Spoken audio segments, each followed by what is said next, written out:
So I was thinking the other day about numbers. You know, there are mathematicians who think that there isn't anything more real than numbers.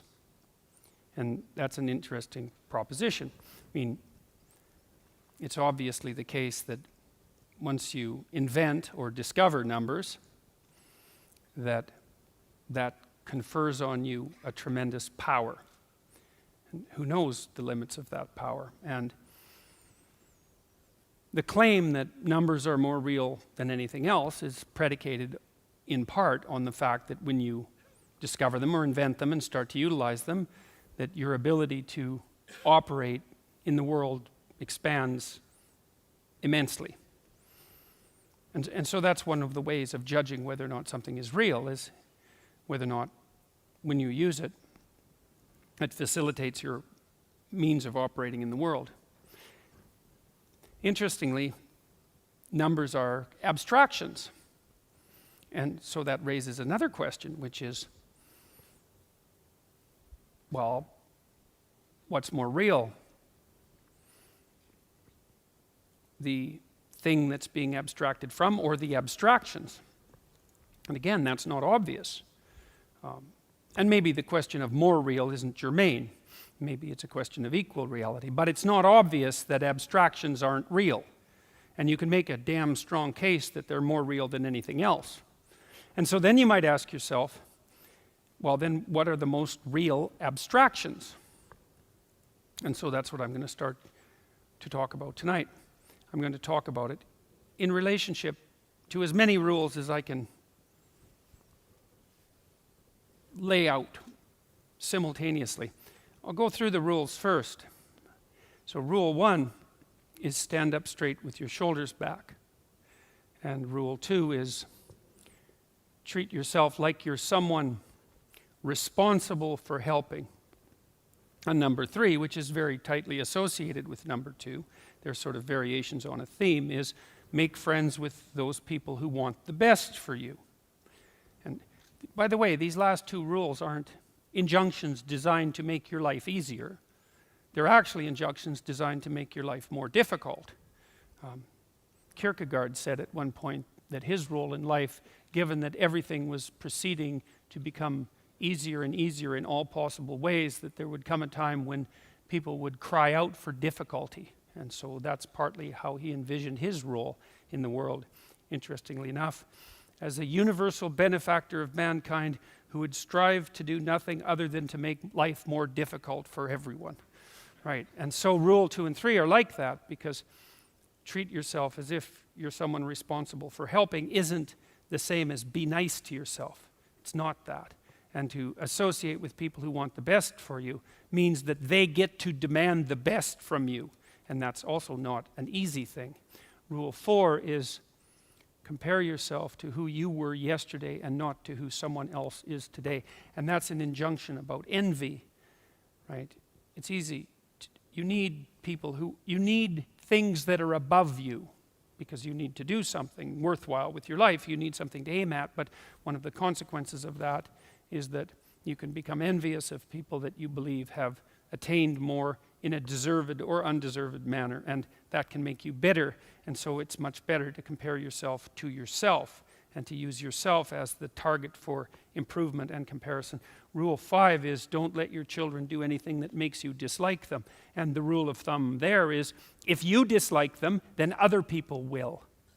And it's a bad idea to allow your children to act in a way that makes other children dislike them or adults dislike them, given that they're going to have to deal with children and they're going to have to deal with adults. So your primary responsibility as a parent is to help your child learn how to behave so that the social world opens up its arms to them and welcomes them at every level. And you've done your job if you can manage that, and it's not a simple thing to do.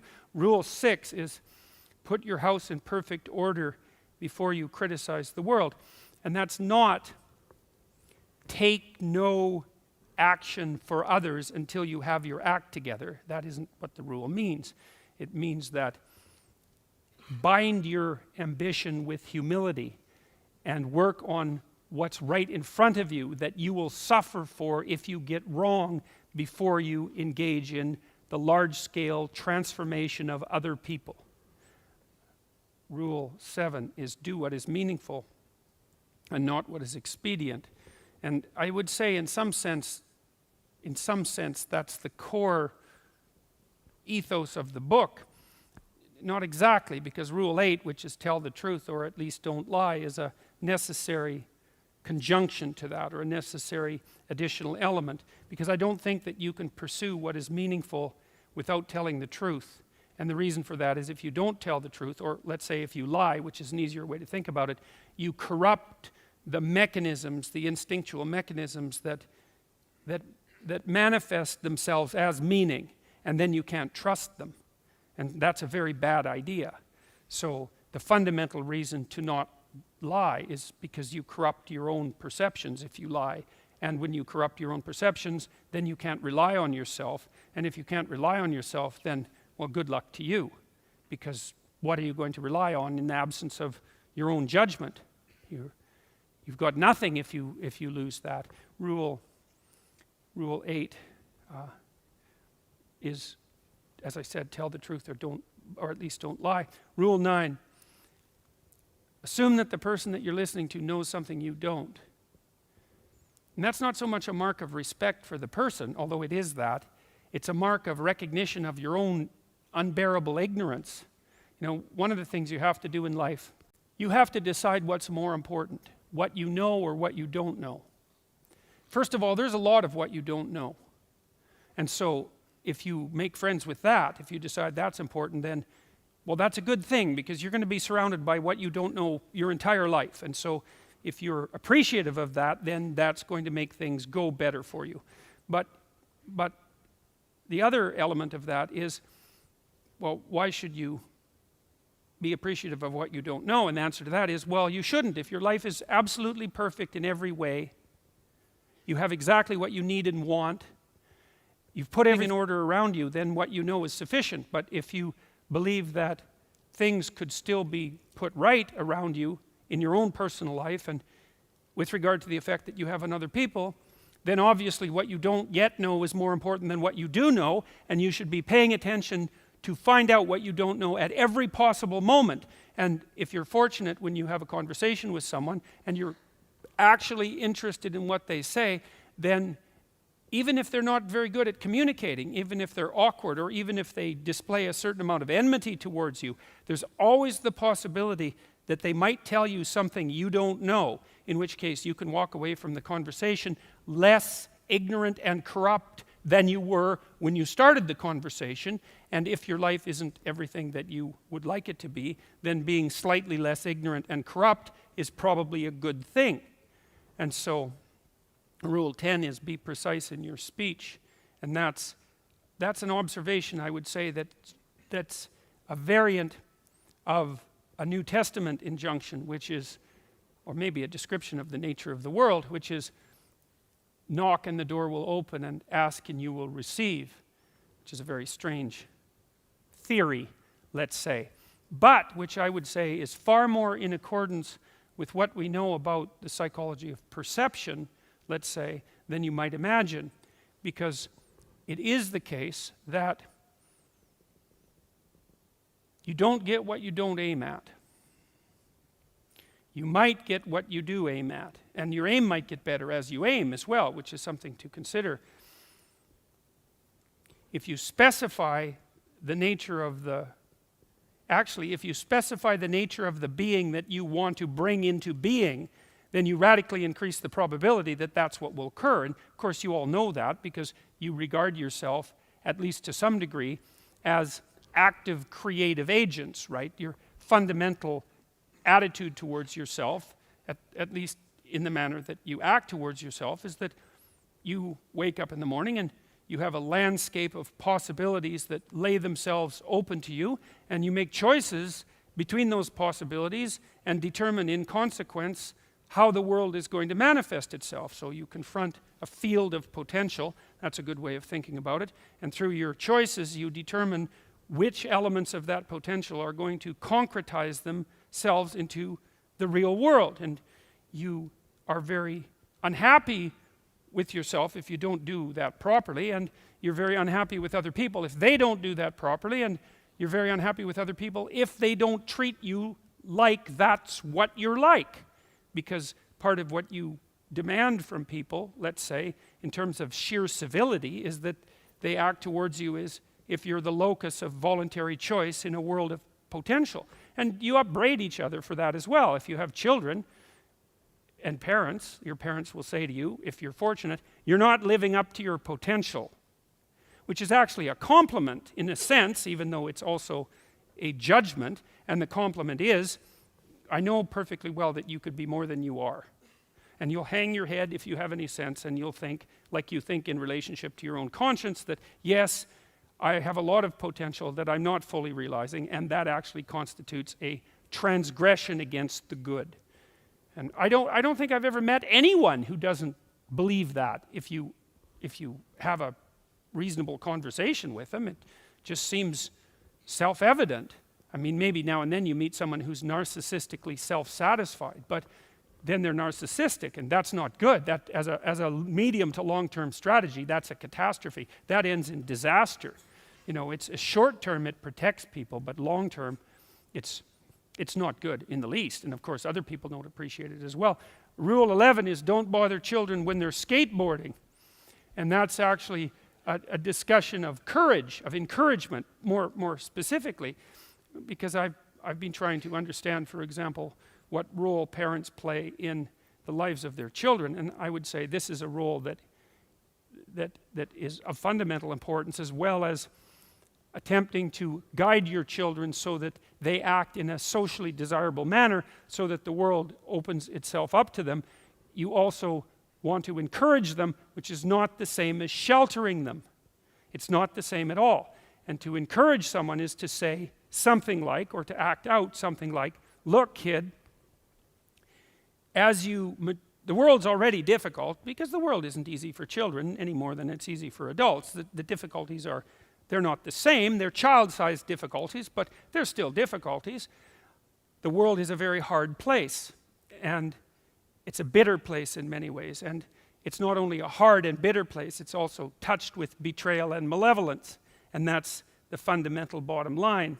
But there's something in you that is capable of taking that full on and transcending it. And that's encouragement. You say, well, as difficult as things are, you're up to the challenge.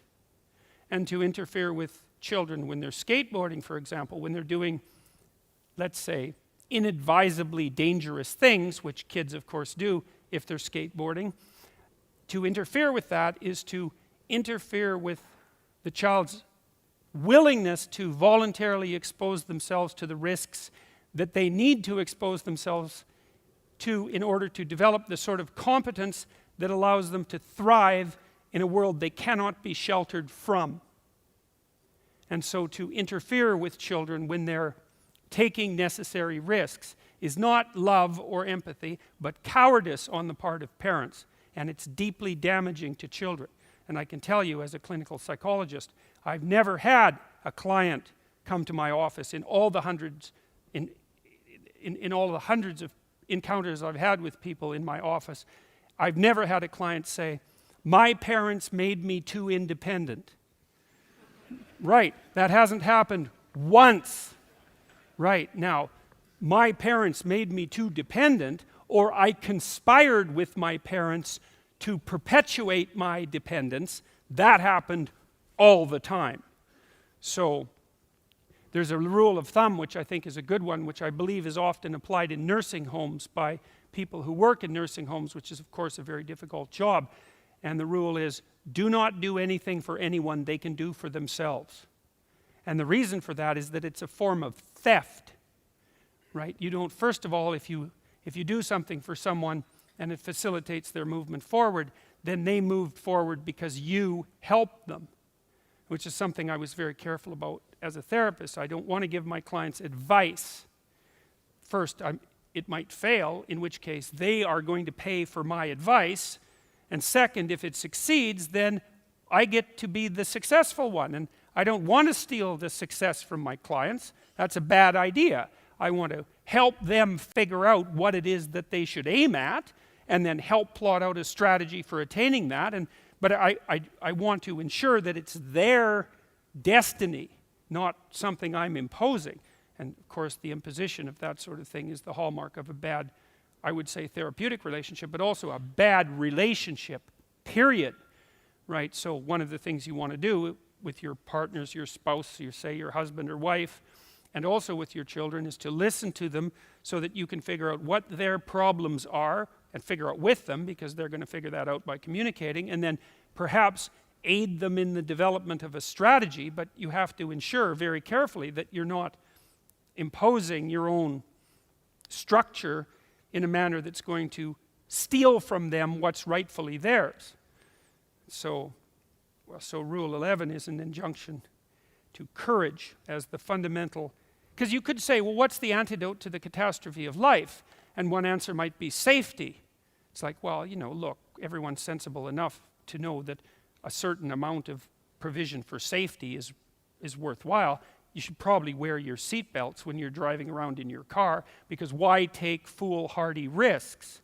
But given that there is no security in life in the final analysis, then encouragement is a much better medication than sheltering.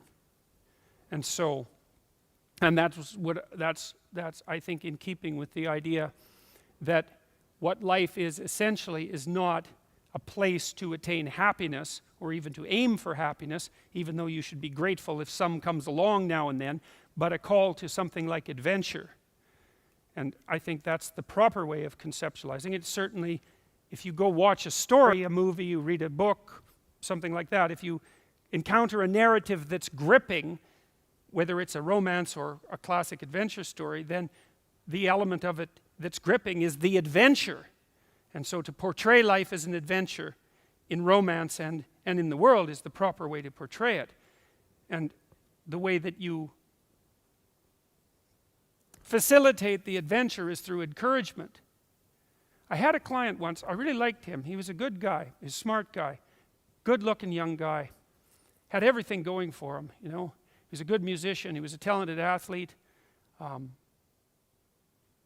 but he hadn't been encouraged, I wouldn't say.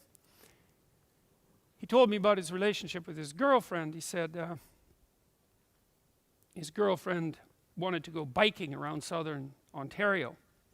She was about 19 or 20, and he thought he might join her. And when she went and talked to her parents, they made every provision possible to help her prepare for the journey, to make sure her bike was in good shape, to make sure she had the right equipment, to help her plot out a route. And when he went and talked to his parents, all they did was worry that he was going to get hurt. And he might get hurt, because people get hurt. But they didn't understand that they were choosing between the hurt that he might encounter by going out in the world and having an adventure, let's say with his girlfriend, or the hurt that he would encounter by staying at home, cowering in his basement under the protection of his over-loving parents, while his girlfriend ventured bravely into the world. You think, well, which of those two things is most likely to be damaging? And the answer to that is, well, his parents wouldn't worry as much as if he was in the basement. And that's the wrong worry, even, because they should worry more, not less. So in Rule 12 is pet a cat when you encounter one on the street. And it's, oddly enough, a meditation on fragility.